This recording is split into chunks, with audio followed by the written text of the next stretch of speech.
I know all of you are still enjoying your lunch. Please continue. I'm Jerry Adelmann. I'm president of Openlands, and I want to extend a warm welcome and thank you to all of you coming out on this blustery Halloween and to be with us here today, and to thank you for your amazing support. You know, it's so inspiring to look out across this grand ballroom and see literally 1,000 people who care deeply about our shared environment. So many of you make a critical difference through governmental leadership, institutional and financial support, and through your own leadership, through government leadership, and through your own personal advocacy and direct involvement as stewards, caring for the rich nature that's all around us in the multi-state metropolitan region we call Chicago Wilderness. For the last 56 years, Openlands has guided our region towards sustainability. Stewardship has always been a central element of Openlands' mission and work. Early in our history, Openlands became the go-to group for countless projects like the I&M Canal National Heritage Area, the Illinois Prairie Path, and Medewan National Tallgrass Prairie. At Openlands, we say that the number of people engaged is as important an indicator of success as the number of acres of land saved. Our organization has an illustrious history of innovation and also of launching environmental careers. Just a few weeks ago, we lost one of our great environmental champions, Lee Botts. Lee created the Lake Michigan Federation, now the powerful Alliance for the Great Lakes, while serving as one of Openlands' earliest staff members. As the New York Times stated, Lee's environmental work touched practically every drop of water and every mile of shoreline in the Great Lakes Basin and educated numerous people in ecology. She inspired and challenged, I suspect, many in this room, myself included, and will be greatly missed.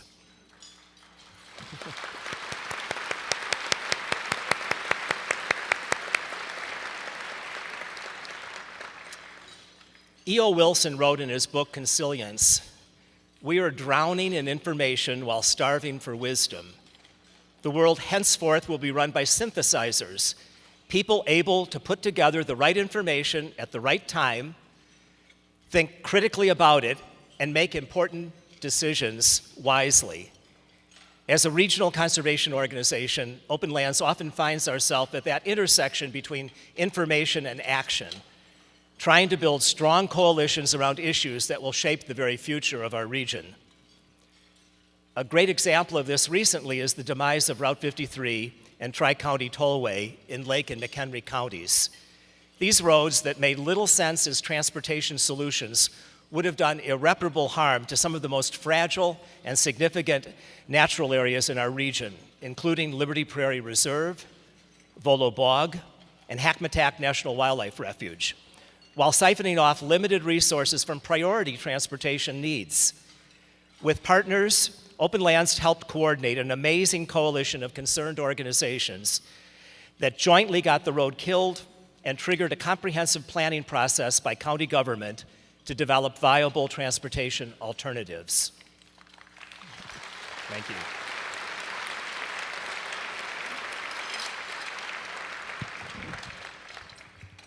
One of the cornerstones of Openlands' strategic plan is advancing nature-based solutions to combat climate change.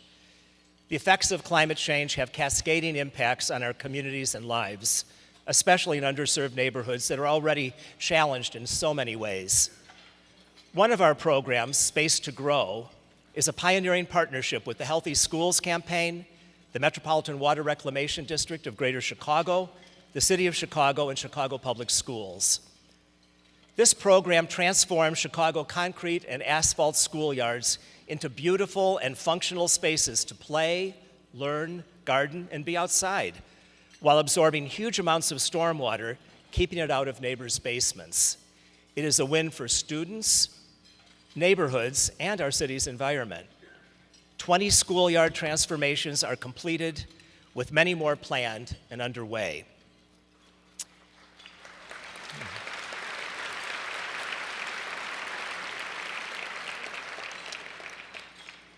As many of you know, I grew up in Will County in Lockport, which has a rich history as the former headquarters of the Illinois and Michigan Canal. Going to high school in the neighboring city of Joliet, I would travel every school day through a magical landscape of wetlands, herons, egrets, and other interesting birds within the Des Plaines River Valley. I never experienced this area on foot. It was off limits, not open to the public. And I had no idea just how rare and significant this natural landscape was. Years later, it was our Conservation Leadership Award recipient, Stephen Packard, who took me on a tour of the Lockport Prairie and opened my eyes to its amazing biodiversity and global significance as one of the rarest ecosystems, not just in Illinois, but in the entire world.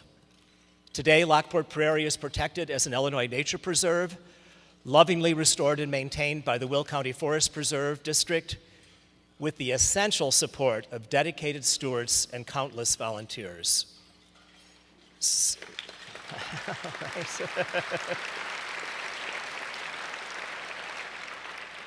So much of Openlands' work relies heavily on volunteers. For example, since 1991, our Tree Keepers program has trained over 2,000 residents who protect and advocate for the region's urban forest.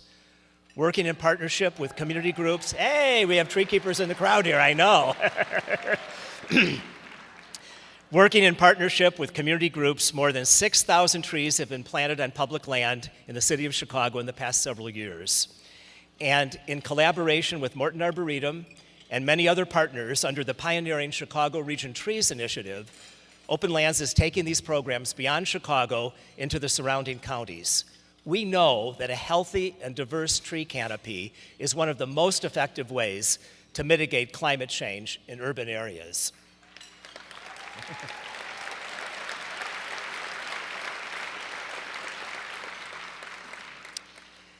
How exciting was the phenomenon of 16-year-old Greta Thunberg capturing the attention of the world and mobilizing youth everywhere, including here in Chicago, to organize and demand action to address climate change.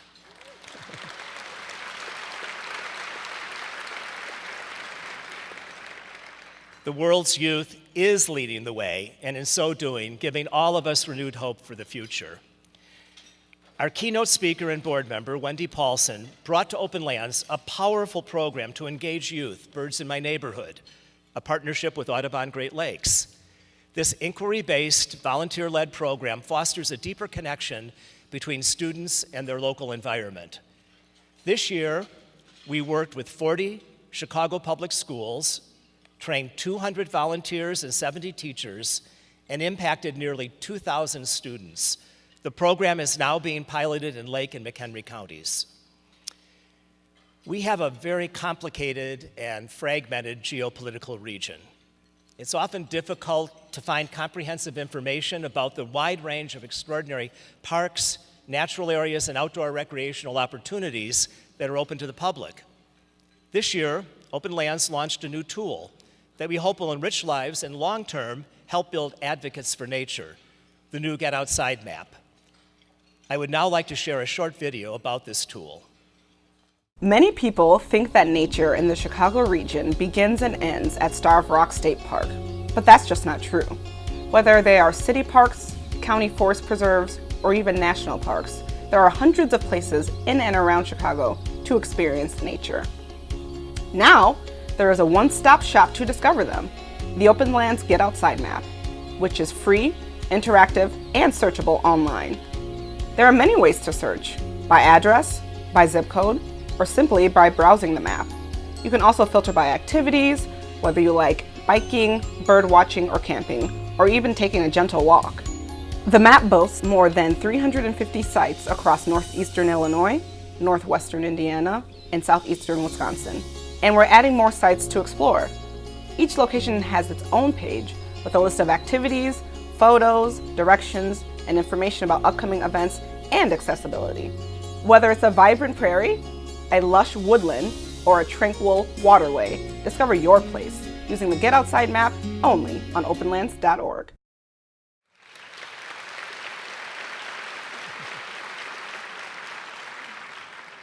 I hope you will use the Get Outside map for your own nature adventures, and please share this tool with family and friends. I'd like to invite our co-chairs, Martina Keller and Joanne Segrin, to come on stage, please. They have done just an extraordinary job. They believe in Openlands' mission and have provided extraordinary leadership for this year's event. Please join me in thanking them for all they've done.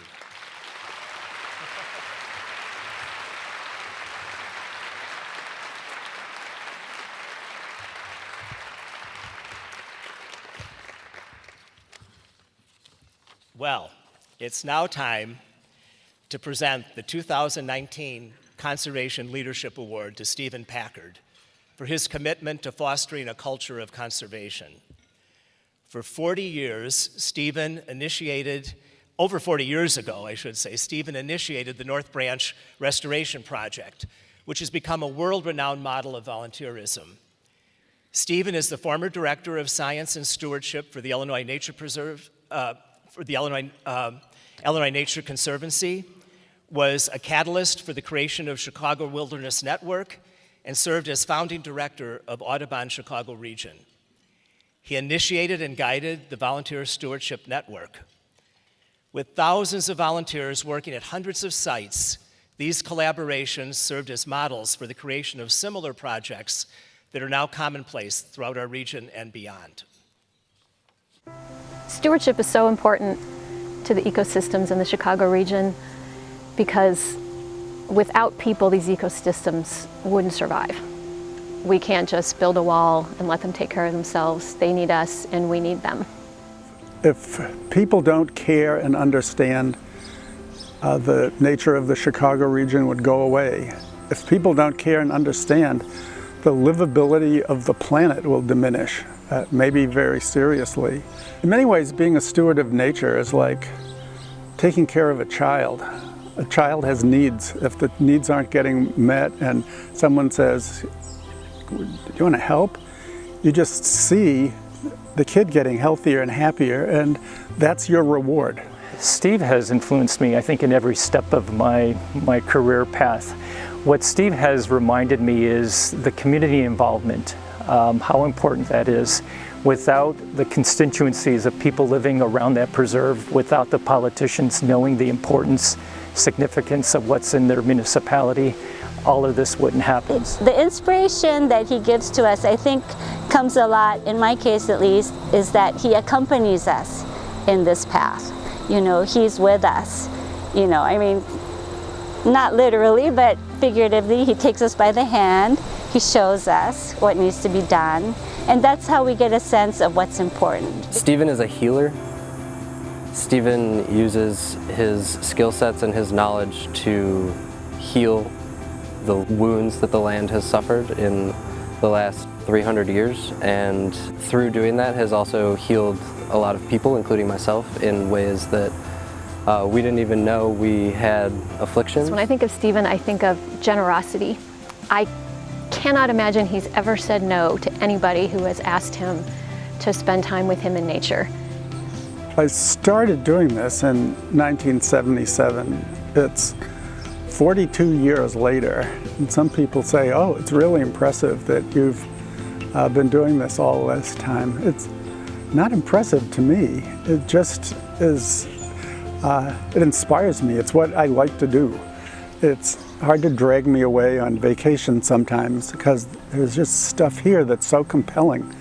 Some people said to me, "Well, that's a big switch. I worked on peace and civil rights during the 60s, and now you're working on birds and bunnies." But the forest preserves are as much for people as they are for the ecosystem. You know, he knows that we need more volunteers, we need more young volunteers, and he understands that there are certain things that if you kind of hone in on with a particular person, something that seems like they're interested in, he could take a shy interest and turn it into a passion that you're wanting to kind of proselytize and shout it from the mountain and get more people involved. And when you become more knowledgeable and more skilled at being a steward, you get more fulfillment, and that's what he wants from us too, right? He wants us to have a great time out here doing this work. You know, we're serving the ecosystem, we're serving the planet, but we're doing it locally, and we are getting deep joy out of it. We grow to have a great passion for it, and that's great, isn't it? Building a culture of conservation and a culture of caring, as the agencies want to do, as many as Openlands works on, this is crucial to the future. I would like to thank Stephen for his 40+ years of involvement in the Chicago region. His advocacy, his inspiration, his educational outreach to people has really, truly made an impact on all of the natural areas in all of the region's forest preserves, conservation districts, and public parks.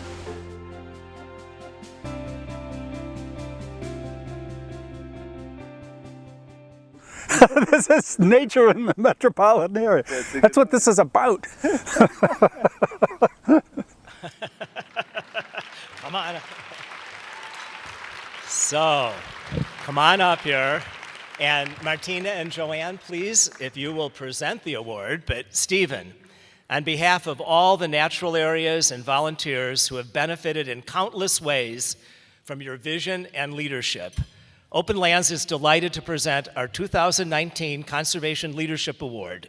The award itself is a beautiful plein air painting of Somme Prairie Grove by the celebrated landscape artist Philip Juris, whose work will be exhibited at the Chicago Botanic Garden this spring.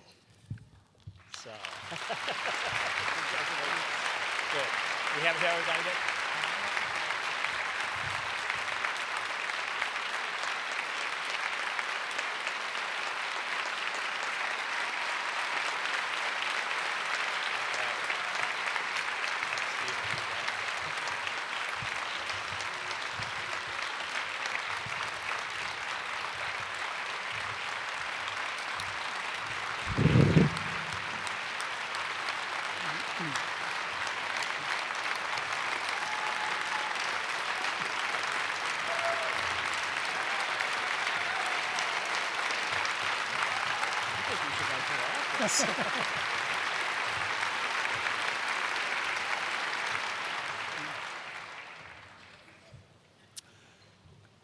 For me, this wonderful day feels like a validation of an evolving change in our culture. For this award, they had to use a person's name, so here I am, all dressed up. But I believe we're here to honor the work of many to build a growing conservation community that is seen widely as a model for the planet. Credit goes to thousands of dedicated professionals, volunteer stewards, citizen scientists, board members, donors, elected officials, conservation entrepreneurs. So many of us in this great crowd work to ensure a better future for nature, people, and the planet. Conservation prophet Aldo Leopold said, "No important change in human behavior was ever accomplished without an internal change in our intellects, loyalties, affections, and convictions." Here today, we honor the people who are making this change, pursuing this mission, my friends, and no one should feel left behind because there is so inspiringly much more left to do. So before we get back to work, let's applaud all the people who are doing it. Thank you.